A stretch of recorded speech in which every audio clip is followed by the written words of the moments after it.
नमस्कार। माउन्टेन समाचारमा स्वागत छ। म बिन्दु अधिकारी र म उषा काफले। सुरुमा मुख्य समाचार।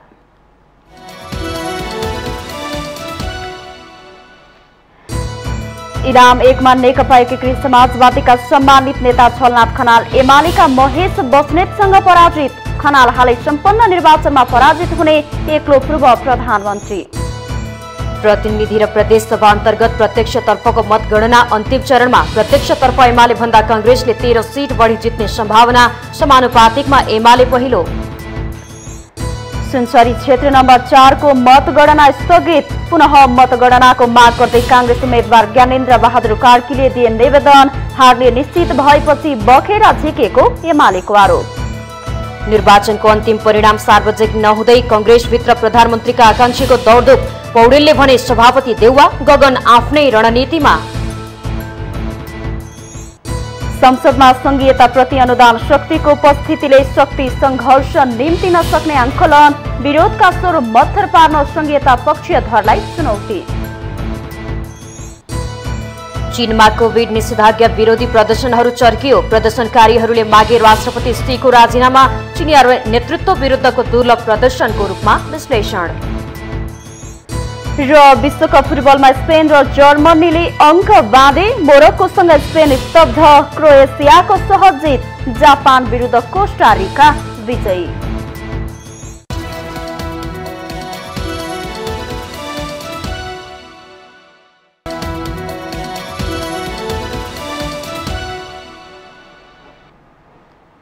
अब समाचार विस्तारमा। नेकपा एकीकृत समाजवादीका नेता एवं पूर्व प्रधानमन्त्री झलनाथ खनाललाई हराउँदै इलाम 1 मा नेकपा एमालेका महेश बस्नेत विजयी हुनुभएको छ। इलाम 1 बाट खनाल 2957 मतान्तरले बस्नेतसँग पराजित हुनुभएको हो। खनालले यो क्षेत्रबाट 2056 बाहेक सबै निर्वाचन जित्नु भएको थियो। खनाललाई सत्तारूढ गठबन्धनका दलहरूको समर्थन थियो। नेकपा एमालेबाट छुटिएपछि नेकपा एकीकृत समाजवादी पार्टीतिर लाग्नुभएका खनालले आफूलाई सकेसम्म जिल्लामा केन्द्रित गर्नुभएको थियो। भारतबाट मृगौला प्रत्यारोपण गरेर फर्किएपछि पनि उहाँको जिल्ला दौडाहा रोकिएन। आफूले 2074 मा एमालेबाट जितेको इलाम क्षेत्र नम्बर 1 को विरासत बचाउने चुनौती उहाँमाथि थियो। आफूले एमाले छाडे पनि जिल्ला स्थित एमाले अधिकांश कार्यकर्ता पुरानै पार्टीमा बसेपछि खनाललाई साख जोगाउने चुनौती थियो। एमाले अध्यक्ष केपी शर्मा ओलीले प्रतिगमन गरेपछि आफूहरूले विद्रोह गरेको भाष्य सहितका भाषण सहित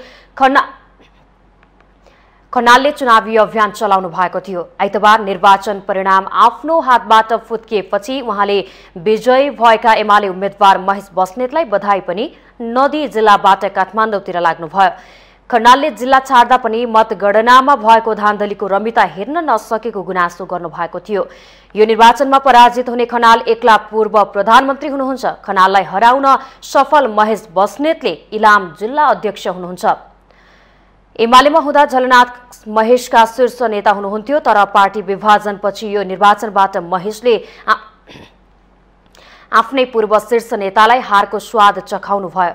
62 वर्षीय महेश 2074 को स्थानीय निर्वाचनमा इलाम नगरपालिकाको मेयर हुनुभएको थियो। मेयर भएर काम गर्दा स्थानीय माझ बलियो पकड भएका उहाँ झलनाथका लागि भारी पर्नुभयो।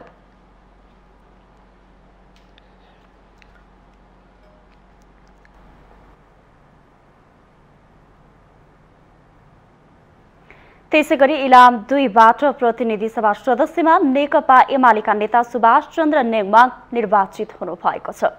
114 मतान्तरले कांग्रेस उम्मेद्वार डम्बर बहादुर खड्कालाई पराजित गर्दै उहाँ निर्वाचित हुनुभएको हो। नेङमाङले 30,020 मत पाउँदा खड्काले 29,906 मत पाउनुभयो। यस क्षेत्रबाट 2074 सालमा पनि नेमुवाङ नै निर्वाचित हुनुभएको थियो। यता महोत्तरीको निर्वाचन क्षेत्र नम्बर 1 मा नेकपा एमालेका लक्ष्मी महतो कोइरी निर्वाचित हुनुभएको छ। महतो नेकपा माओवादी केन्द्रका उपमहासचिव तथा पूर्व मन्त्री गिरिराज मणि पोखरेललाई पराजित गर्दै प्रतिनिधि सभा सदस्यमा निर्वाचित हुनुभएको हो। महतोले 23,402 मत ल्याएर विजयी हुँदा पोखरेलले 22,372 मत पाउनु भएको थियो।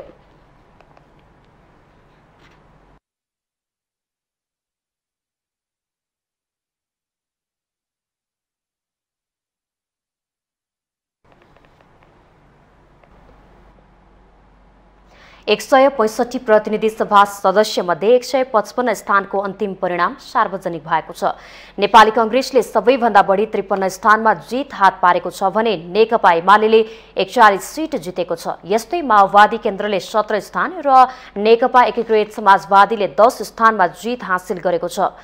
राष्ट्रिय स्वतन्त्र पार्टीले 7, राष्ट्रिय प्रजातन्त्र पार्टीले 7, त्यस्तै जनता समाजवादी पार्टीले 6 सीट जितेका छन्। लोकतान्त्रिक समाजवादी पार्टीले 4 स्थान जितेको छ। नागरिक उन्मुक्ति पार्टीले 3 स्थानमा जित निकालेको छ। नेपाल मजदुर किसान पार्टी, जनमत पार्टी र राष्ट्रिय जनमोर्चाले 1-1 सीट हासिल गरेका छन्। दोलखा, स्याङ्जा 2 र बाजुराको मतगणना हुन बाँकी नै छ। यसैगरी समानुपातिक तर्फ पनि मत परिणाम आउने क्रम जारी छ। समानुपातिक तर्फको पछिल्लो नतिजा अनुसार 24,23,335 मत पाएर नेकपा एमाले पहिलो स्थानमा छ। दोस्रो स्थानमा रहेको नेपाली कांग्रेसले 23,03,657 मत पाएको छ। माओवादी तेस्रो स्थानमा उक्लिएको छ। माओवादीले 10,08,100 मत पाएको छ भने चौथो स्थानमा झरेको राष्ट्रिय स्वतन्त्र पार्टीले 9,88,956 मत प्राप्त गरेको छ। पाँचौं स्थानमा रहेको राप्रपाले 5,16,687 मत प्राप्त गरेको छ। छैठौं स्थानको जसपाले 3,02,252, सातौं स्थानको नेकपा एकीकृत समाजवादीले 2,37,049 र नागरिक उन्मुक्ति पार्टीले 2,02,108 मत प्राप्त गरेको छ। त्यस्तै जनमत पार्टीले 2,35,127, लोकसपाले 1,22,283 तथा नेमकीपाले 70,257 मत प्राप्त गरेका छन्।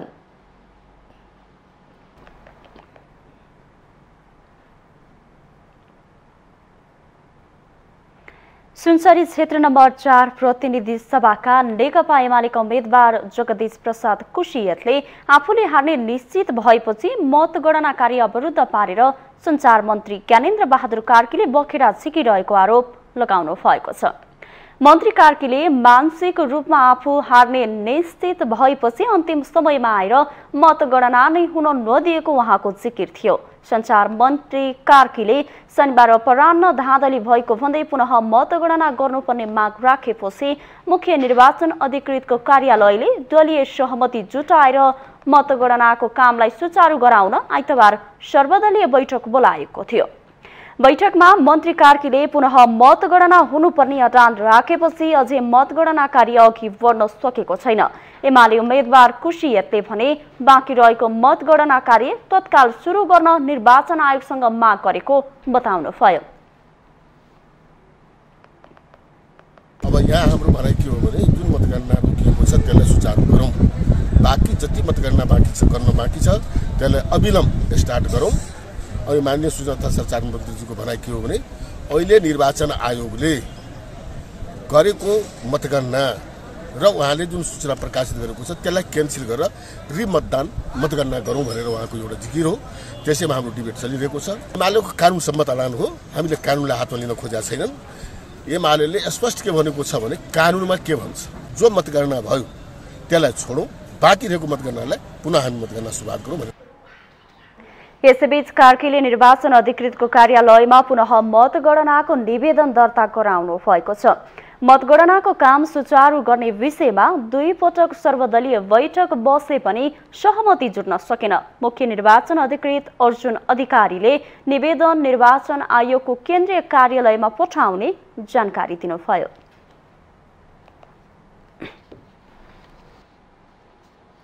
दोलखाका विवादित 10 वटा मतदान केन्द्रमा फेरि चुनाव हुने भएको छ।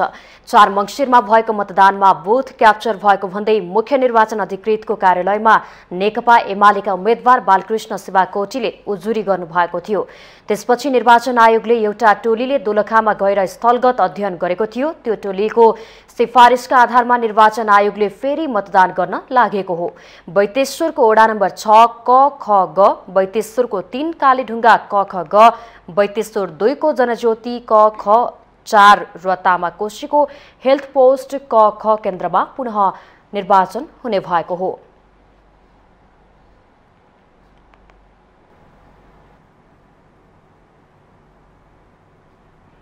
बहुमत ल्याउन नसके पनि प्रत्यक्षतर्फ अहिलेसम्म सबैभन्दा धेरै सिट जितेको नेपाली कांग्रेसमा प्रधानमन्त्री बन्ने होडबाजी सुरु भएको छ।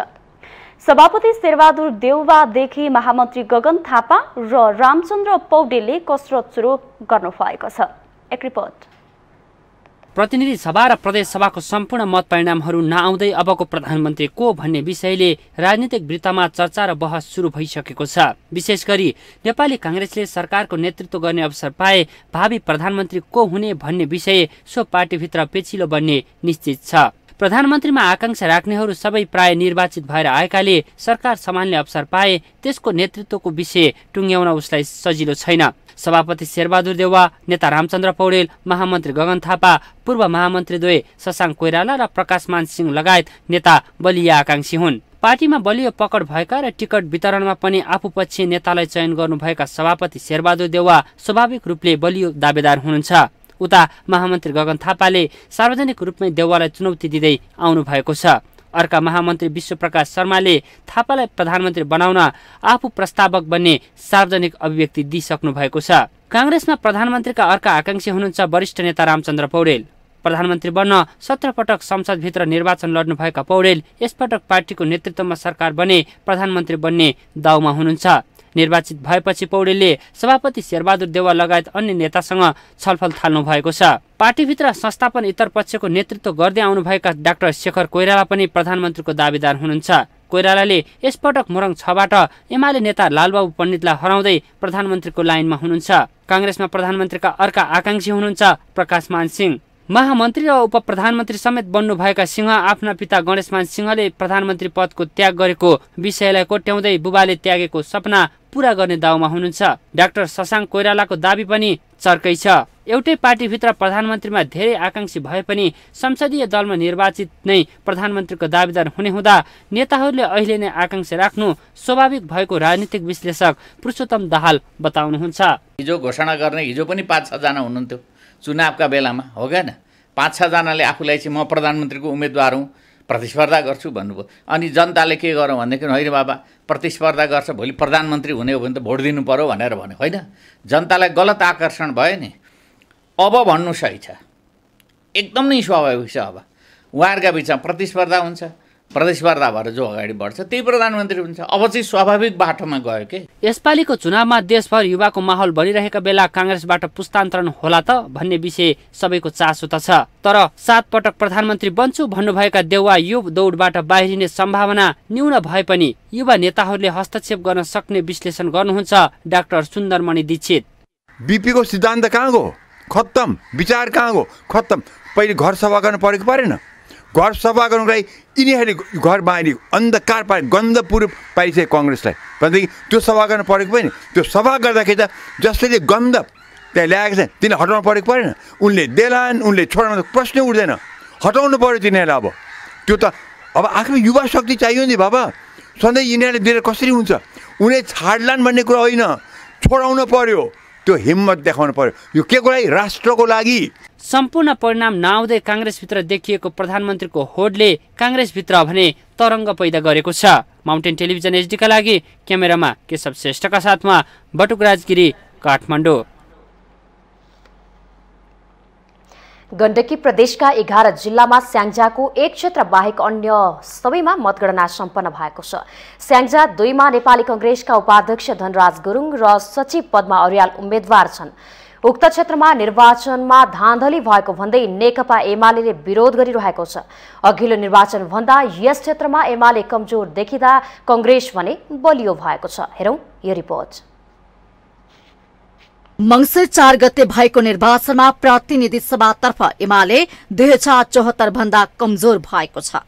2074 सालमा प्रतिनिधि सभातर्फ एमाले 13 स्थानमा जित हात पारेको थियो। यसपटक 5 सिटमा सीमित भएको छ। नेकपा एमाले यसपटक कास्कीका 3 क्षेत्र र पर्वत लमजुङमा मात्र जितेको छ। 2074 सालमा एमाले कास्कीका 3 क्षेत्र, स्याङ्जाका 2 क्षेत्र, तनहुको 2 क्षेत्र मनाङ, मुस्ताङ, नवलपरासी पूर्व, म्याग्दी, बागलुङ र पर्वतमा जितेको थियो। तर यसपटक बागलुङ, नवलपरासी पूर्व, स्याङ्जाको 1 क्षेत्र, मनाङ, मुस्ताङ भने गुमाएको छ। यसपटक गण्डकीमा कांग्रेस बलियो देखिएको छ। कांग्रेसले 2074 सालमा प्रतिनिधि सभातर्फ 1 क्षेत्रमा मात्र जितेको थियो। यसपटक 9 क्षेत्रमा जित हात पारेको छ। कांग्रेसले प्रतिनिधि सभातर्फ 8 क्षेत्र थपेको छ। माओवादी केन्द्रले 2074 सालमा 3 क्षेत्र जितेको थियो। यसपटक 1 गुमाएको छ। माओवादीले 2 क्षेत्रमा मात्र जित हात पारेको छ। गोरखामा अध्यक्ष पुष्पकमल दाहाल प्रचण्ड र बागलुङमा देवेन्द्र पौडेलले मात्र जित हात पारे। सत्ता गठबन्धनको भागबण्डाको क्रममा एमालेबाट विभाजन भएर बनेको एकीकृत समाजवादीले 1 सिट पाएको थियो। कास्कीको क्षेत्र नम्बर 2 मा समाजवादीले भाग पाएको थियो। तर उक्त निर्वाचनमा पनि एकीकृत समाजवादीको उम्मेद्वार पराजित भए। नेकपा एमालेकी विद्या भट्टराईसँग एकीकृत समाजवादीका उम्मेद्वार श्रीनाथ बराल पराजित भए। एमाले उम्मेद्वार भट्टराईले 16,998 मत पाइन् भने एकीकृत समाजवादीका बरालले 9,659 मत मात्र प्राप्त गरे। माउन्टेन टेलिभिजनका लागि सचिता बुढाथोकी, काठमाडौँ। माउन्टेन समाचारमा पालो भएको छ ब्रेकको।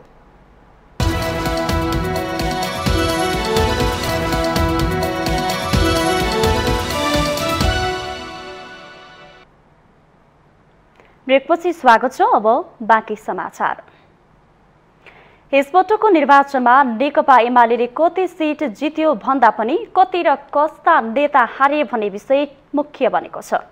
वर्षौंदेखि साथ दिएका नेकपा बनेपछि पार्टीभित्रको अन्तरसंघर्ष र सरकारको नेतृत्व गर्दा पार्टी र सरकारका अवयवहरूलाई सञ्चालन गर्न अध्यक्ष केपी शर्मा ओलीलाई निकटबाट साथ दिने अधिकांश नेता संसदमा उक्लन पाएनन्।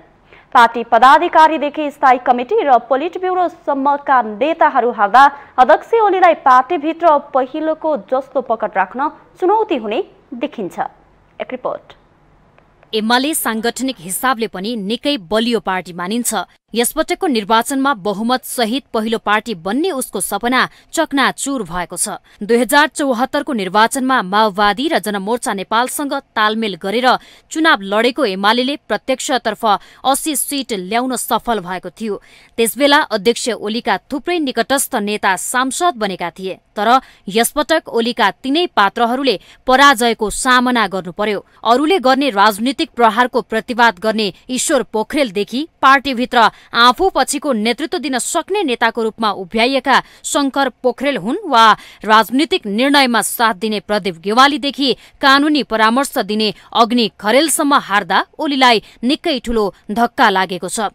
यसैमा निरुदेवी पाल, भानुभक्त ढकाल, शेरधन राई, महेश बस्नेत लगायतका नेताहरू समेत समेटिएका छन्। जनतालाई के लाग्यो भन्दाखेरि यो एमाले पार्टी भनेको काम गर्ने, जसले पार्टीको लागि राम्रो कुरा गर्छ, जुन नेता त्यसलाई टिकट दिँदो रहेन रहेछ। त्यसले गर्दाखेरि यो आक्रोश हो, आक्रोशको परिणाम हो, जसले गर्दा एमालेलाई मलाई लाग्छ अहिले वर्तमान समयमा चुनावको मत परिणामले अप्ठ्यारो पारेकै छ। भविष्यमा पनि पार्टीलाई यसले धेरै धक्का दिन सक्छ।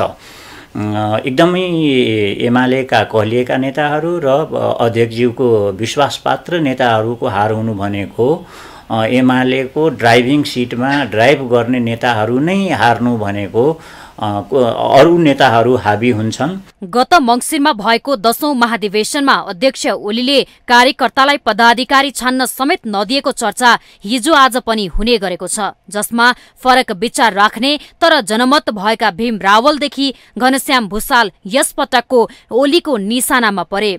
2074 को निर्वाचनमा 11 सीट जितेको सुदूरपश्चिम प्रदेशमा भीम रावलले यो पटक टिकट नपाएकै कारण 2 सीटमा खुम्चिन पुगेको भन्ने विश्लेषण पनि हुने गरेको छ।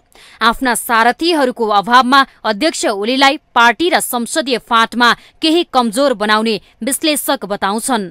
एमाले पार्टीले टिकट वितरणमा ठूलो गल्ती गर्यो, जसले गर्दाखेरिको अहिले परिणाम चाहिँ एमाले भोगिराखेको छ। नेताहरू जितिसकेपछि ऊ चाहिँ राजनीतिक लाभतिर लाग्छ, हारिएपछि राजनीतिक लाभको बाटो बन्द भएपछि आफ्नै पार्टीभित्र लाभको पदको लागि लडाईँ गर्छन्, जसले गर्दाखेरि अन्तर्कलहहरू हुन्छन्। एउटा त पार्टी कमजोर, अर्को तपाईँको आफैलाई सहयोग गर्ने नेताहरूसँगै नभइसकेपछि उहाँको पहिलाको जस्तो कन्फिडेन्स हुँदैन। हुन त अध्यक्ष ओलीलाई यति बेला पार्टीभित्र चुनौती दिने नेता कोही छैनन्, तर पार्टीभित्रका प्रभावशाली नेता नै पराजित भएपछि यसले अध्यक्ष ओलीलाई केही धक्का भने पुग्ने देखिन्छ। माउन्टेन टेलिभिजन एचडीका लागि क्यामेरामा प्रदीप घलानका साथमा बिन्दु अधिकारी, काठमाडौँ। यसपटकको आम निर्वाचनको मत परिणामले प्रतिनिधि सभामा संघीयता र प्रदेशप्रति अनुदार भएका पार्टीहरूको उपस्थिति बलियो हुने देखिएको छ। संघीयताप्रति अनुदार शक्तिको प्रभाव संघीय व्यवस्था चुनौतीपूर्ण हुन सक्ने ठानिएको छ। एक रिपोर्ट। यो पटकको आम निर्वाचनमा संघीयताका पक्षधर र अनुदार देखेका पार्टीबीच जम्का भेट हुँदैछ, जसले गर्दा संघीयताको पक्षधर र विपक्षी धारबीच शक्ति संघर्ष हुने पनि विश्लेषण गरिएको छ। संवैधानिक व्यवस्थामा तीनै तहको सरकारको भूमिका बारे स्पष्ट गरे पनि पछिल्लो समय पक्षधरबाट नै विरोधको आवाजहरू सुनिन थालेकोमा संघीयता नरुचाउने शक्तिको उपस्थितिले यसलाई थप चुनौतीपूर्ण बनाएको छ। संघीयता वा प्रदेशको विरोधमा राप्रपासहित यसपटकको संसदमा राष्ट्रिय जनमोर्चा र नयाँ पार्टीको रूपमा उदाएको राष्ट्रिय स्वतन्त्र पार्टी एकै ठिका भएर आउने चित्रण गरिएको छ। संविधानमै संघीय लोकतन्त्रको व्यवस्था हुनुका साथै सबैमा मान्य भएकाले संघीयताप्रति अवमूल्यन गर्न नहुने र प्रदेशसभामा सबै मिलेर जानुको विकल्प नभएको बताउनुहुन्छ एमाले पार्टीकी नेत्री एवं बागमती प्रदेशकी पूर्व मुख्यमन्त्री अष्टलक्ष्मी साक्य। बाइट। कोही चाहिँ प्रदेश संघीय हुँदैन, संघीय चाहिँ चित्त बुझ्दैन, मन परेन, त्यसलाई सुधार गर्नुपर्छ भनिराख्दाखेरि पनि अहिले त्यो कुरा चाहिँ गर्न मिल्दैन। किन भन्दाखेरि अब संविधानले त्यो व्यवस्था छ नि त, संघीय लोकतन्त्र गणतन्त्र त सबैले मान्दै आएको कुरा हो। संघीयताको सवालमा छलफल गर्ने ठाउँ प्रदेशसभा नै भएको उहाँको बुझाइ छ। संविधानले दिएको अधिकार र व्यवस्था अनुसार अब सदनमा आउने सबै राजनीतिक दलले प्रदेशसभालाई प्रभावकारी रूपमा कार्यान्वयन गर्नुपर्नेमा र सुशासनयुक्त बनाउन केन्द्रीय सरकारले अहम भूमिका खेल्नुपर्ने उहाँको सुझाव छ। संविधान अन्तर्गत कानुन अन्तर्गतै मानेर होइन उम्मेदवार भएर जितेर आउनु भएको छ भनिसकेपछि अब जित्ने बित्तिकै चाहिँ नि आफू जितेर आउने त्यो ठाउँमा अनि त्यो ठाउँले खारेज गर्नुपर्छ भनेर चाहिँ बोलिरहँदाखेरि अलि उहाँहरूलाई नैतिकताले दिँदैन भन्छु म। प्रभावशाली ढंगले उदाएको राष्ट्रिय स्वतन्त्र पार्टीले प्रदेशतर्फ उम्मेद्वार नै नउठाउनु र पार्टीका अध्यक्षले समेत प्रदेशसभातर्फ मत नै नहाल्नुले पनि अबको संसदीय प्रक्रियामा चुनौती र सकस देखिने विश्लेषकहरू बताउँछन्। अर्कातिर केन्द्रदेखि स्थानीय तह र प्रदेशमा समेत प्रत्यक्ष निर्वाचित कार्यकारीको माग गर्दै राजनीतिक मूलधारमा समाहित भएको सीके राउत नेतृत्वको जनमत पार्टी र थारू आन्दोलनबाट उदाएको नागरिक उन्मुक्ति पार्टी यी संघीय ढाँचा र प्रादेशिक संरचनामा अग्रगामी सुधार खोजेका छन्। जनमत पार्टीले केन्द्रदेखि स्थानीय तह र प्रदेशमा समेत प्रत्यक्ष निर्वाचित कार्यकारीको माग गर्दै आएको छ। यी दुवै शक्तिले परिष्कृत संहिताको वकालत गर्ने र राप्रपा तथा स्वतन्त्र पार्टी जस्ता शक्तिले प्रादेशिक ढाँचा नै अन्त्य गर्नुपर्ने माग गर्दा देशमा नयाँ खाले राजनीतिक टकराव उत्पन्न हुन सक्ने कतिपय आकलन छ। माउन्टेन टिभी एसटीका लागि विद्या तामाङको रिपोर्ट। निर्वाचनको मत परिणाम अन्तिम चरणमा पुगेसँगै मानिसहरूमा नयाँ दल र सांसदहरूले कस्तो सुविधा पाउलान् भन्ने चासो बढेको छ। संसद सचिवालयले दलहरूलाई कस्तो सुविधा दिन्छ त, हेरौँ यो रिपोर्ट। राष्ट्रिय दल बन्नको लागि प्रत्यक्षतर्फ 1 सिट र समानुपातिक तर्फ कम्तीमा 3% मत प्राप्त गरेको हुनुपर्ने ऐनमा व्यवस्था गरिएको छ। तर अन्य दल र राष्ट्रिय मान्यता प्राप्त दलमा संघीय संसद सचिवालयको दृष्टिकोणले उपलब्ध गराउने सेवा सुविधामा भने खासै भिन्नता छैन। यसलाई राजनीतिक मान्यताको रूपमा ऐनमा नै व्यवस्था गरिएको संसद सचिवालय बताउँछ। नयाँ सांसद निर्वाचित भएर आएसँगै उनीहरूको सेवा सुविधा के होला भन्ने आम नागरिकको चासोको विषय रहन्छ। राष्ट्रिय दल बन्नको लागि प्रत्यक्षतर्फ 1 सिट र समानुपातिक तर्फ कम्तीमा 3% मत प्राप्त गरेको हुनुपर्ने ऐनमा व्यवस्था गरिएको छ। प्रत्यक्षतर्फ 2 जना निर्वाचित सदस्य भएको खण्डमा भने संसदीय दलको कार्यालय पाउने व्यवस्था रहेको छ। संसदीय दलको कार्यालय स्थापना भइसकेपछि मात्रै संसदीय दलको कार्यालयलाई संघीय संसद सचिवालयले उपलब्ध गराउनुपर्ने सेवा सुविधाहरू दिइनेछ। 2 भन्दा कम निर्वाचित सदस्य रहेको दलले भने संसदीय दलको रूपमा मान्यता पाउने छैनन्। 2 जना प्रत्यक्षतर्फ निर्वाचित सदस्य हुनुहुन्छ भने संसदीय दलको कार्यालय स्थापना गर्न पाउनुहुन्छ उहाँहरूले, र संसदीय दलको कार्यालय स्थापना भयो भने त्यो संसदीय दलको कार्यालयलाई चाहिँ सङ्घीय संसद सचिवालयले उपलब्ध गराउनु पर्ने सेवा सुविधाहरू, लजिस्टिक्स सपोर्टहरू चाहिँ हामीले उपलब्ध गराउँछौँ। यदि 2 भन्दा कम सदस्य निर्वाचित हुनुभएको छ, अर्थात् एउटा मात्रै निर्वाचन क्षेत्रबाट निर्वाचित भएको अवस्था भएको दल छ भनेदेखि संसदीय दलको रूपमा मान्यता हुँदैन र त्यस्तो दलहरूलाई हामीले खासै अब उपलब्धता गराउने व्यावहारिक रूपमा एउटा कुरा हुन्छ, तर कानुनी रूपमा उहाँहरूले संसदीय दलको रूपमा मान्यता पाउनुहुन्न। 2 वा 2 भन्दा बढी दलहरू मिलेर सरकार गठन गर्ने अवस्था देखिएकाले यो अवस्थामा प्रतिनिधि सभामा 10% वा सो भन्दा बढी सदस्य रहेको प्रतिनिधि सभाको सबैभन्दा ठूलो दल प्रमुख विपक्षी दलको रूपमा रहनेछ। विपक्षी दलको 1 जना मात्रै नेता रहने व्यवस्था रहेको र विपक्षी दलको नेताले कानूनमा भए बमोजिम सेवा सुविधा पाउनेछन्। प्रमुख विपक्षी दलले प्रमुख सचेतक र सचेतक तोक्ने व्यवस्था गरेको छ। विपक्षी दलको प्रमुख सचेतकले पनि ऐन अनुसार सेवा सुविधा पाउनेछन्। त्यस्तै सत्ता पक्षमा पनि 1 प्रमुख सचेतक र सचेतक रहनेछन्। 10 जना भन्दा बढी सदस्य भएको दलले पनि प्रमुख सचेतक तोक्ने व्यवस्था रहेको छ। निर्वाचित भएर आउने प्रतिनिधि सभा सदस्यले पारिश्रमिकका अलावा 1 जना स्वकीय सचिव राख्न पाउने व्यवस्था रहेको छ। स्वकीय सचिवले राजपत्राङ्कित 3य श्रेणीको सेवा सुविधाका साथै अतिरिक्त मासिक 1000 रुपैयाँ भत्ता पाउँछन्। कुनै पनि सदस्यले ऐनमा तोकिएको सेवा सुविधा पाउनुहुन्छ, उहाँको पारिश्रमिक हुन्छ। त्यसरी उहाँहरूले 1 जना स्वकीय सचिव राख्न पाउने व्यवस्था छ। राजपत्राङ्कित 3य श्रेणीको सेवा सुविधा पाउनुहुन्छ, उहाँले राखेको त्यो स्वकीय सचिवले त्यो सुविधा पाउनुहुन्छ। त्यसै गरी त्यो सदस्यले चाहिँ पारिश्रमिक अतिरिक्त मासिक रूपमा विशेष भत्ता भनेर 1000 पाउने व्यवस्था छ। त्यसै गरी सञ्चार सुविधा भनेर टेलिफोन, इन्टरनेट, पत्रपत्रिका लगायतको सुविधाको लागि मासिक 3000 सुविधा उहाँले पाउनुहुन्छ। त्यसै गरी आवास सुविधा भन्ने व्यवस्था छ। संघीय संसद सचिवालयले दलहरूका लागि कार्यालय व्यवस्थापनको लागि आवश्यक काम थालिसकेको जनाएको छ। माउन्टेन टेलिभिजन एसडी का लागि राजनीतिक ब्युरोको रिपोर्ट।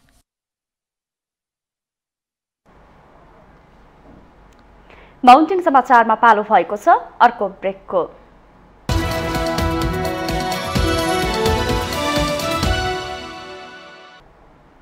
ब्रेकपछि स्वागत छ। अब बाँकी समाचार।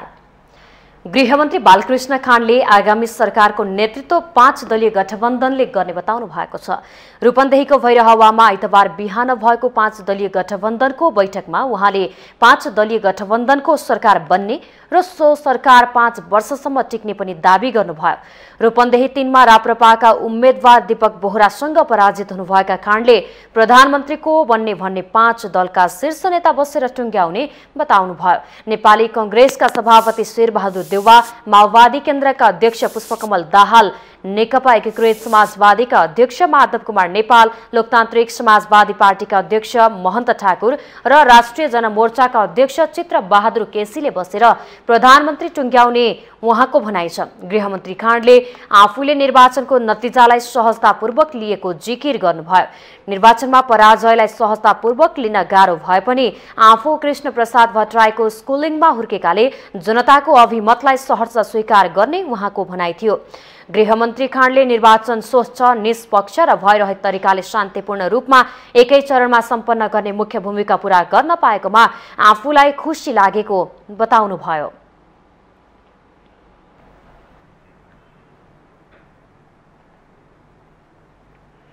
नेकपा एमालेका उपमहासचिव विष्णु प्रसाद रिमालले एमालेको सरकार बनेमा श्रमिकको न्यूनतम पारिश्रमिक 25,000 रुपैयाँ पुर्याउने बताउनु भएको छ।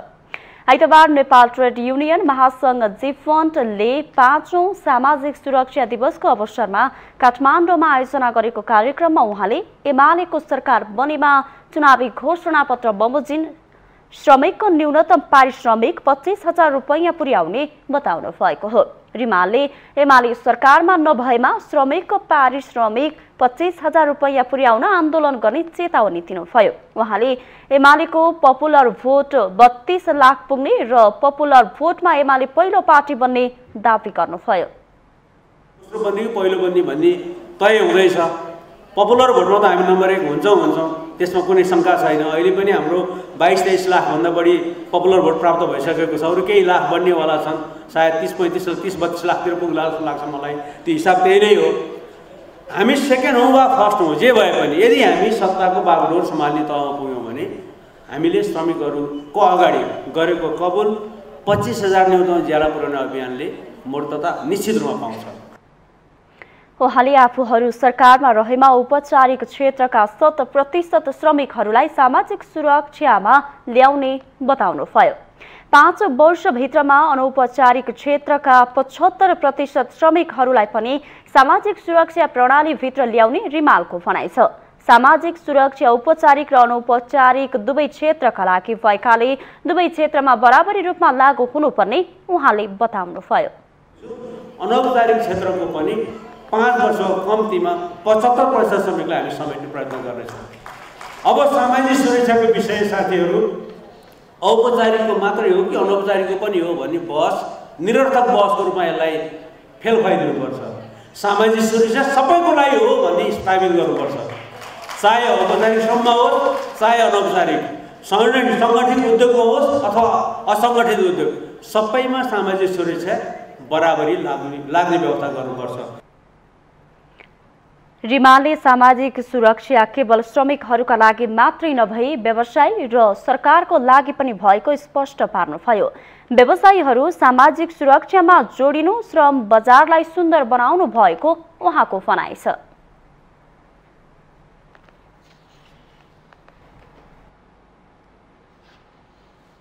पशुपति क्षेत्र विकास कोषको लापरवाही र मारवाडी सेवा समिति नेपालको महत्वाकांक्षीले गर्दा पवित्र तीर्थस्थलमा रहेको गौशाला विवादमा परेको छ। पशुपति क्षेत्र विकास कोषले अनाधिकृत रूपमा कोषसँग अनुमति नै नलिकन भौतिक संरचनाहरू बनाएको भन्दै मारवाडी सेवा समिति नेपालले विरोध गरेपछि विवाद चरममा पुगेको छ। एक रिपोर्ट। 60 सालमा पशुपति क्षेत्र विकास कोष र मारवाडी सेवा समिति नेपाल बीच धर्मशालामा रहेको गौशाला सञ्चालन गर्ने सम्झौता भएको थियो। सो क्षेत्रमा अहिले गौशाला, मृगोला डायलिसिस केन्द्र सहित 19 वटा 17 सहितको धर्मशालाको भवन रहेको छ। अहिलेको मुख्य विवाद यसैमा छ। पशुपति क्षेत्र विकास कोष 2060 सालमा भएको सम्झौता पुनरावलोकन हुनुपर्ने भन्दै सम्झौता पत्रमा नभएको समयावधि तोक्नुपर्ने, अनाधिकृत रूपले निर्माण गरिएको संरचना भत्काउनु पर्ने र बहाल रकम पुनरावलोकन गर्नुपर्ने बताइरहेको छ। पशुपति विकास कोषका प्रवक्ता रेवती रमन अधिकारी कोषका पूर्व पदाधिकारीहरूले 8 नगरकी कारणले गर्दा विशेष अदालत र अख्तियार दुरुपयोग अनुसन्धान आयोगले समेत सम्झौता पत्रलाई पुनरावलोकन गर्न, कोषको स्वीकृति बिना निर्माण गरिएका संरचना भत्काउन भनेर आदेश दिँदा पनि केही नगरेको बताउनुहुन्छ। यस सम्बन्धमा पटक पटक पत्राचार र सार्वजनिक सूचना प्रकाशित गर्दा पनि व्यवस्था गरेकोले कानुनको पालना र पशुपतिनाथको सम्पत्तिलाई सुरक्षित गर्न यस्तो अप्रिय कदम चाल्न बाध्य भएको अधिकारी बताउनुहुन्छ। पशुपति विकास कोषले कानुनी हिसाबले काम गरेर त्यहाँ डायलिसिस सेन्टर छ। तपाईँले सोध्न सक्नुहुन्छ, बुझ्न सक्नुहुन्छ। त्यो स्वास्थ्य मापदण्डले गाई पारेको ठाउँमा डायलिसिस सेन्टर चल्न सक्छ कि डायलिसिस सेन्टर चलाउनलाई पशुपति विकास कोषको अनुमति लिनु पर्दैन? जबकि त्यो सम्झौता भएको छ। त्यहाँ नन्दी दुधकोटा साँडेलाई नन्दी पाल्ने भनेको छ, त्यहाँ निःशुल्क भोजन आवासको व्यवस्था गर्ने भनेको छ, अथवा निःशुल्क नभने पनि न्यूनतम शुल्कमा भनिएको छ। त्यो बाहेकका कुराहरू गर्नलाई पशुपति क्षेत्र विकासको सहमति लिनु पर्दैन, स्वीकृति लिनु पर्दैन? जे गरे पनि हुन्छ। त्यो ओगटिसकेपछि 1 रुपैयाँ चान्चुन जग्गालाई अहिले 10 रुपैयाँ चान्चुन ओगटेर बस्न चाहिँ त्यो चाहिँ कानुनी हो? केही चिजहरू 5 वटा राम्रा काम गरेको देखाएर 95 वटा गलत कामलाई ढाकछोप गरेर खोज्ने कुरातर्फ हामी सचेत छौँ। हामी त्यसप्रति हाम्रो सरोकार हो। मारवाडी सेवा समितिका अध्यक्ष कैलाश चन्द्र गोयल भने पशुपति क्षेत्र विकास कोषले आफ्नो क्षेत्रभित्र नपरेको विषयमा हात हालेकाले ती भौतिक संरचनाहरू कुनै पनि हालतमा भत्काउन नदिने चेतावनी दिनुभयो। यो कार्य हामी कुनै पनि हालतमा गर्न दिँदैनौँ। तपाईहरू चाहिँ यदि कुनै चाहिँ संरचना गलत छ भने तपाईँको अधिकार त्यो होइन, यो नगरपालिका क्षेत्रको अधिकारभित्र पर्छ। यो नगरपालिकाले छानबिन गरेर यो संरचना कुन संरचना अवैध हो कुन वैध हो भन्ने कुरा नगरपालिकाले निर्क्युल गर्ने हो। त्यसपछि मात्रै त्यसको हामी नेपाल सरकारको नियम कानुन सबै मान्नलाई हामी तयार छौँ। समितिले सो धर्मशालामा बनाइएका सटर भाडा सामाजिक सेवा कार्यमा मात्रै खर्च गरेको समेत दाबी रहेको छ। अध्यक्ष गोयलले यहाँको सटर भाडा त्यही क्षेत्रको सामाजिक सेवा कार्यमा खर्च गरिएको स्पष्टीकरण दिनुभयो। 2060 सालमा सम्झौता गर्दा पशुपति क्षेत्र विकास कोषले लापरवाही गरेको देखिन्छ। सम्झौतामा कति समयको लागि दिने भनेर समयावधि तोकिएको छैन भने सहयोग स्वरूप प्रति वर्ष 51,000 रकम पशुपति क्षेत्र विकास कोषलाई बुझाउने उल्लेख गरिएको छ। त्यसै गरी पशुपतिनाथमा छाडिएका साँढेहरूलाई संरक्षण गर्ने भौतिक पूर्वाधार निर्माण गर्दा मापदण्ड अनुकूल हुनुपर्ने भन्ने मात्र रहेको छ। गौशाला धर्मशाला सम्बत 1979 सालको पूर्जी अनुसार साँढेहरूलाई घाँसका लागि हरिनारायण रामकुमारलाई 1 रोपनी 8 आना जग्गा दिएको थियो। 2021 सालको नापीमा उक्त जग्गा 2 किता भई 4 रोपनी 10 आना भएको थियो। हाल नापीमा त्यस क्षेत्रमा रहेका सबै जग्गा गरी 8 रोपनी 7 आना भएको जग्गा जोटामा गाई गोठ धर्मशाला भनी उल्लेख गरिएको छ। माउन्टेन टेलिभिजन एसडी का लागि क्यामेरामा विक्रम साक्यका साथ विसन्तर साक्यको रिपोर्ट। सामाजिक सुरक्षा कोषका कार्यकारी निर्देशक कपिलमणि ग्यावालीले सुरक्षा कोषमा योगदानकर्ताले विगतमा पाएको सेवा सुविधामा अतिरिक्त थप सुविधाको व्यवस्था गरेको बताउनु भएको छ। आइतबार नेपाल ट्रेड युनियन महासंघ जेफन्टले सामाजिक सुरक्षा दिवसको अवसरमा आयोजना गरेको कार्यक्रममा कार्यकारी निर्देशकले यस्तो बताउनु भयो। उहाँले कोषको कार्यविधि परिमार्जन गरी सामाजिक सुरक्षा कोषमा योगदानकर्ताहरूले पाइरहेको सेवा सुविधा थप गरी 10 घातक रोगको उपचारमा 10 लाख रुपैयाँ दिने व्यवस्था गरेको बताउनु भयो। उहाँले सामाजिक योगदानमा आधारित सुरक्षा कोषमा श्रीमानले यागदान गर्दा श्रीमतीले पनि श्रीमान सरह उपचार खर्च पाउने व्यवस्था गरेको उल्लेख गर्नुभयो। उहाँले सुरक्षा कोषको औपचारिक क्षेत्रको तेस्रो संशोधन मार्फत थप श्रमिक मैत्री बनाउने गरी कोष अगाडि बढेको बताउनुभयो। कोषले योगदानमा आधारित सामाजिक सुरक्षा कोषको दायरा बढाउने काम भइरहेको ग्यावालीले जानकारी दिनुभयो। योगदानकर्ता मैत्री बनाएर अगाडि बढाइएको छ, जस अन्तर्गत कार्यविधि स्वीकृत भइसकेको छ र पुस 5 गते पछि कोषमा योगदान गर्ने योगदानकर्ताको स्पाउसले भनेको श्रीमानले कोषमा योगदान गर्नुहुन्छ, श्रीमतीले गर्नुहुन्न भने उहाँले पनि औषधि उपचारको सुविधा सोही बराबरको औषधि उपचारको सुविधा प्राप्त गर्नुहुन्छ। सामाजिक सुरक्षा कोषले प्रदान गर्ने सुविधाहरू छिटो र सहज बनाउँदै विश्वसनीय बनाउन आवश्यक रहेको ग्यावालीको भनाइ थियो। पछिल्लो समय योगदानमा आधारित सामाजिक सुरक्षा कोषमा श्रमिकहरूको आकर्षण बढ्दै गएको छ। प्रत्येक महिनामा 4 देखि 6 हजार श्रमिकहरू सामाजिक सुरक्षा कोषमा जोडिन थालेको कोषले बताएको छ। पछिल्लो तथ्याङ्क अनुसार 3,73,111 जना श्रमिक कोषमा जोडिएका छन्। हालसम्म कोषमा योगदानकर्ताको 25 अर्ब 57 करोड रकम जम्मा भएको छ, जसमध्ये 2 अर्ब 57 करोड रकम औषधि उपचार, मातृत्व सुरक्षा, दुर्घटना तथा अशक्तता अवकाश दावी लगायत विभिन्न शीर्षकमा भुक्तानी गरिएको कोषले जनाएको छ।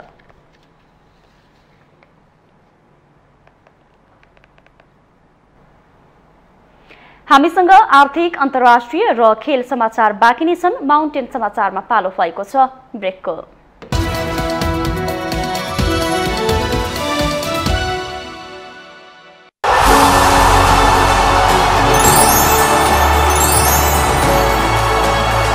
वेब सर्फर आजै वेब सर्फरको फाइबर नेट र आइपीटीभी जडान गर्नुहोस् र बिना रुकावट कतार विश्वकप फुटबलको खेलहरू हेरी रमाइलो लिनुहोस्। वेब सर्फर अब घर घरमा फाइबर नेट र आइपीटीभी। For more details visit www.websurfer.com.np। Shivam cement, भरोसा अटुट सम्बन्धको।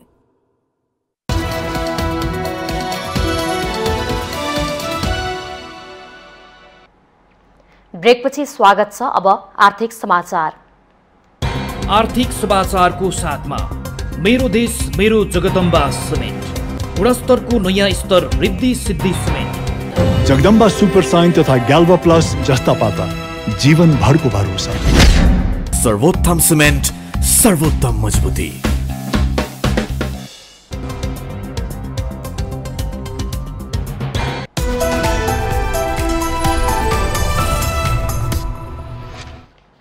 Millennium challenge account Nepal MCA नेपालले यसै साता प्रसारण लाइनको ठेक्का गर्ने भएको छ। पूर्व निर्धारित तालिका अनुसार MCAले एक साताभित्रै टेन्डरहरू गर्न लागेको हो। नेपाल सरकार र अमेरिकाको मिलेनियम च्यालेन्ज कर्पोरेसन बीच 2080 को साउन भदौदेखि आयोजना कार्यान्वयन गर्ने सहमति भए अनुसार टेन्डर हुन लागेको हो। मिलेनियम च्यालेन्ज अकाउन्ट MCA नेपालले अहिले आयोजनाको पूर्व तयारीको काम गरिरहेको छ। MCA नेपालका कार्यकारी निर्देशक खड्ग बहादुर विष्टका अनुसार अहिले टेन्डरका लागि अन्तिम तयारी चलिरहेको छ। नेपाल सरकार र अमेरिकाको मिलेनियम च्यालेन्ज कर्पोरेसन बीच अगस्त 2023 देखि 5 वर्षको अवधि राखेर आयोजनाको निर्माण सुरु गर्ने समझदारी भइसकेको छ। टेन्डर प्रक्रिया पूरा गर्न करिब 180 दिन समय लाग्नेछ। सरकारले आयोजनाको पूर्व तयारीको काम गर्न चालु आर्थिक वर्ष 2079-80 मा 9 अर्ब 27 करोड 97 लाख रुपैयाँ बजेट विनियोजन गरेको छ। आर्थिक वर्ष 2078-79 को तुलनामा दोब्बरले बजेट बढाएर आयोजनाको पूर्व तयारी सकाउने गरी काम भइरहेको MCA नेपालले जनाएको छ। यो वर्ष राखिएको बजेट मध्ये 8 अर्ब 91 करोड 41 लाख रुपैयाँ अमेरिकी अनुदान हुनेछ। नेपाल सरकारको स्रोतबाट 36 करोड 56 लाख रुपैयाँ बेहोरिने अर्थ मन्त्रालयको तथ्याङ्क छ। यदि यो आयोजनाको अधिकांश रकम पुँजीगत प्रयोजनमा खर्च हुन्छ। करिब 315 किलोमिटर लामो 400 केभी क्षमताको विद्युत प्रसारण लाइन तथा 3 वटा 400 केभी क्षमताका सब स्टेशन निर्माण गर्ने र 77 किलोमिटर सडकलाई नयाँ प्रविधिबाट मर्मत र विस्तार गर्ने गरी यो आयोजना कार्यान्वयनमा लगिँदैछ। आयोजना निर्माणको काम सुरु गर्नु अघि जम्गा प्राप्ति, रुख कटानका लागि स्वीकृति, टेन्डर डकुमेन्टको तयारी र टेन्डर लगायतका काम सक्नुपर्नेछ। निर्माण सुरु हुन करिब 3 वर्ष ढिला भएकाले अब परियोजनाको अनुमानित लागत पनि पुनरावलोकन हुँदैछ। निर्माणमा भएको ढिलाइका कारण निर्माण सामग्री सहित अन्य पक्षमा भएको मूल्य घटबढ बारे फेरि मूल्याङ्कन गरेर नयाँ अनुमानित लागत तय गरिनेछ।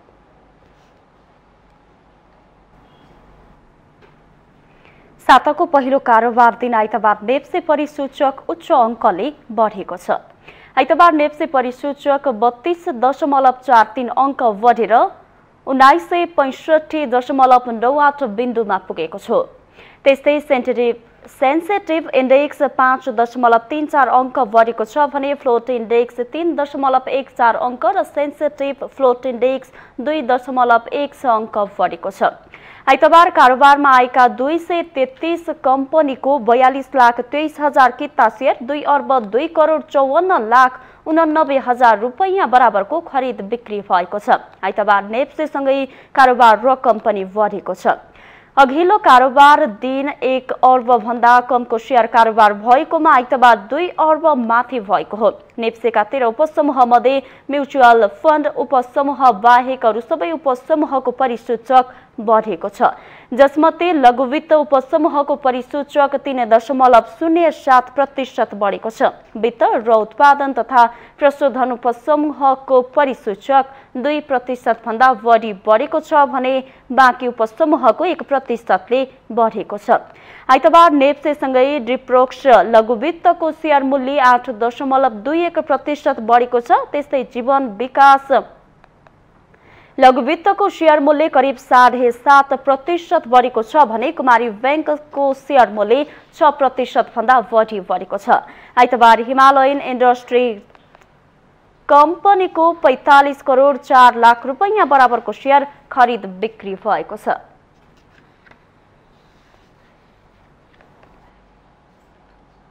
विराटनगर 18 बुधनगरमा निर्माण गरिएको कस्टम यार्ड विस्तार प्रक्रिया अगाडि बढाइएको छ। नेपाल इन्टरमोडल यातायात विकास समितिले कन्टेनर यार्ड, रेल यार्ड र पहुँच मार्ग निर्माणका लागि बोलपत्र आह्वान गरेको हो। नेपाल इन्टरमोडल यातायात विकास समितिका कार्यकारी निर्देशक आशिष गजुरेलका अनुसार कन्टेनर र रेल यार्डका लागि 70 करोड रुपैयाँको लागत अनुमान गरिएको छ। तत्कालका लागि कस्टम यार्ड र एकीकृत जाँच चौकी ICP जोड्ने पहुँच मार्ग विस्तारका लागि 60 लाख रुपैयाँको लागत अनुमान गरिएको छ। भारतको बथनाहदेखि विराटनगर बुथनगर आईसीपी स्थित नेपाल कस्टम यार्डसम्म कार्गो रेल सञ्चालनमा ल्याउन नेपालले गर्नुपर्ने आवश्यक तयारी सुरु गरिएको हो। कार्यकारी निर्देशक गजुरेलका अनुसार पहिलो चरणमा कार्गो रेलले नेपाल कस्टम यार्डसम्म ल्याएका कन्टेनरलाई मालवाहक सवारी साधनबाट आईसीपीको भन्सार यार्डसम्म लैजान प्रयोग हुने करिब 200 मिटर सडकलाई स्तरोन्नति गरिनेछ। त्यसपछि कस्टम यार्ड र आईसीपी बीचको भागमा रेल यार्ड र कन्टेनर यार्ड निर्माण गरिनेछ। यी दुवै प्रक्रियाका लागि गत भदौ 17 गते बोलपत्र आह्वान गरिएको थियो, जसको सम्झौता यही हप्तामा हुनेछ। कार्यकारी निर्देशक गजुरेलले रेल यार्ड र कन्टेनर यार्डका लागि ठेक्का आह्वान गरिएको जानकारी दिनुभयो। मोरङको कटहरीसम्म विस्तार भइरहेको रेलमार्ग सम्पन्न भएपछि बुथनगरको नेपाल कस्टम यार्डसम्म कार्गो रेल ल्याउने तयारी समेत भइरहेको छ। त्यसका लागि कन्टेनर लिएर आउजाउ गर्ने सडक स्तरोन्नतिलाई पहिलो प्राथमिकतामा राखिएको छ। नेपाल कस्टम यार्ड र आईसीपी बीचको 200 मिटरको सडक कालोपत्रे भएको छ, तर भारी सवारी साधनको भार वहन थेक्ने अवस्था छैन। नेपाल कस्टम यार्ड र आईसीपी बीचमा 875 मिटर लम्बाई र 31 मिटर चौडाइको यार्ड पहिलो चरणमा निर्माण हुनेछ। त्यसपछि आईसीपी भित्रै 71 मिटर चौडाइको कन्टेनर प्लेटफर्म हुनेछ।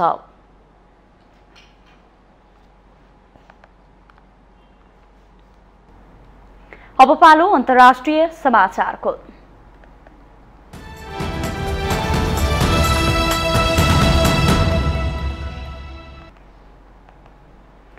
रुम्से स्थित एउटा अपार्टमेन्टमा भएको आगलागीमा कम्तीमा 10 जनाको ज्यान गएपछि चीनमा कोभिड निषेधाज्ञा विरुद्ध प्रदर्शनहरू व्यापक भएका छन्।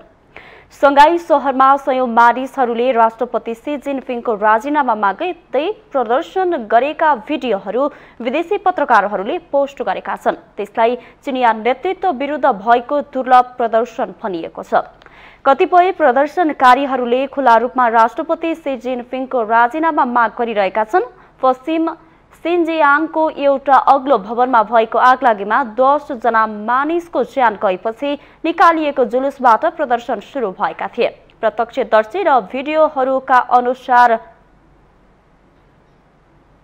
उक्त प्रदर्शन चीनको सुने कोभिड नीतिप्रति आक्रोशमा बदलिएको थियो। सरकारी निकायहरूले अस्वीकार गरेको भए पनि कयौं इन्टरनेट प्रयोगकर्ताहरूले रुम्सीमा भएको मृत्युका लागि आवश्यक घरहरूमा लगाइएको लकडाउनलाई जिम्मेवार ठहर्याएका छन्।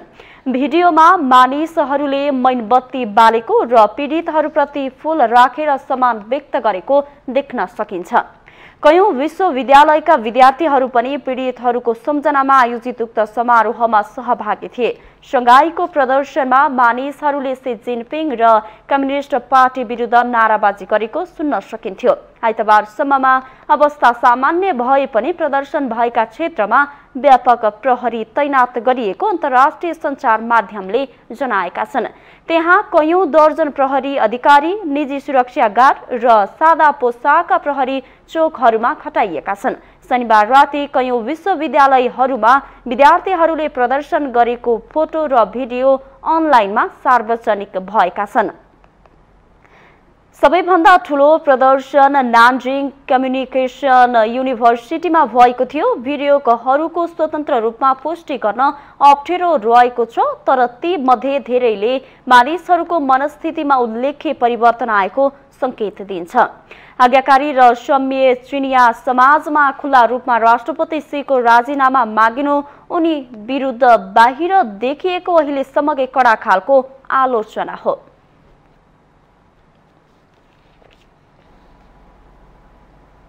अब पालो खेल समाचारको।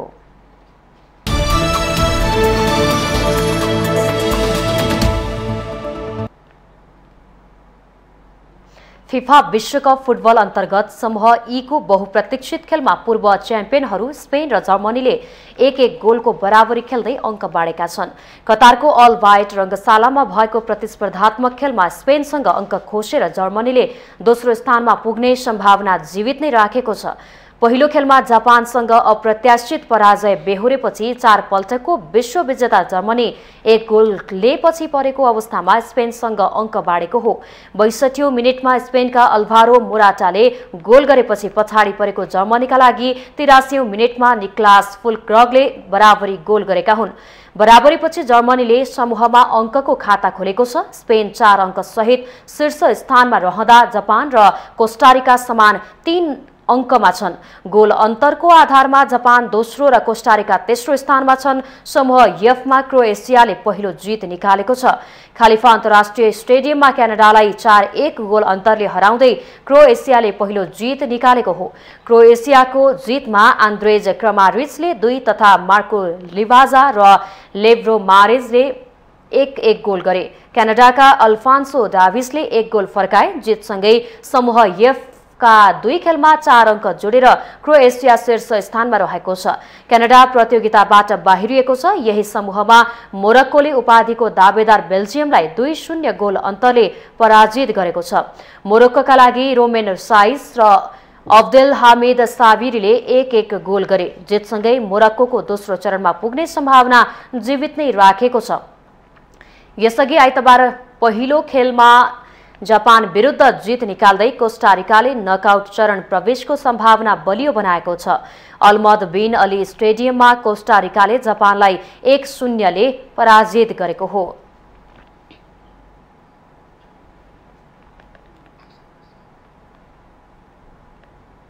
माउन्टेन समाचारमा पालो भएको छ अर्को विश्रामको।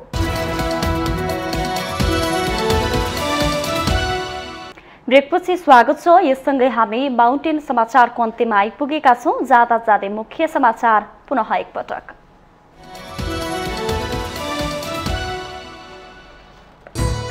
इलाम 1 मा नेकपा एकीकृत समाजवादीका सम्मानित नेता झलनाथ खनाल एमालेका महेश बस्नेतसँग पराजित। खनाल हालै सम्पन्न निर्वाचनमा पराजित हुने एक्लो पूर्व प्रधानमन्त्री। प्रतिनिधि र प्रदेशसभा अन्तर्गत प्रत्यक्षतर्फको मतगणना अन्तिम चरणमा प्रत्यक्षतर्फ एमाले भन्दा कांग्रेसले 13 सीट बढी जित्ने सम्भावना। समानुपातिकमा एमाले पहिलो। सुनसरी क्षेत्र नम्बर 4 को मतगणना स्थगित। पुनः मतगणनाको माग गर्दै कांग्रेस उम्मेद्वार ज्ञानेन्द्र बहादुर कार्कीले दिए निवेदन। हार्ने निश्चित भएपछि बखेरा झिकेको एमालेको आरोप। निर्वाचनको अन्तिम परिणाम सार्वजनिक नहुँदै कांग्रेसभित्र प्रधानमन्त्रीका आकांक्षीको दौडधुप। पौडेलले भने सभापति देउवा गगन आफ्नै रणनीतिमा।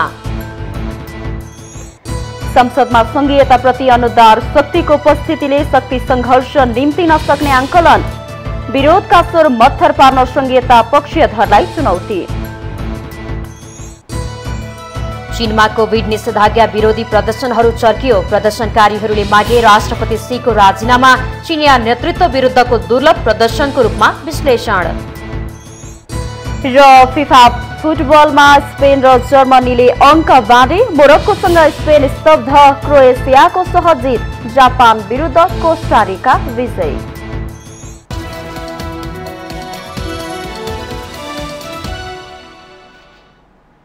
माउन्टेन समाचार अहिलेलाई सकियो। सत्य, तथ्य र निष्पक्ष समाचारका लागि माउन्टेन टेलिभिजन HD हेर्दै रहनुहोला। नमस्कार।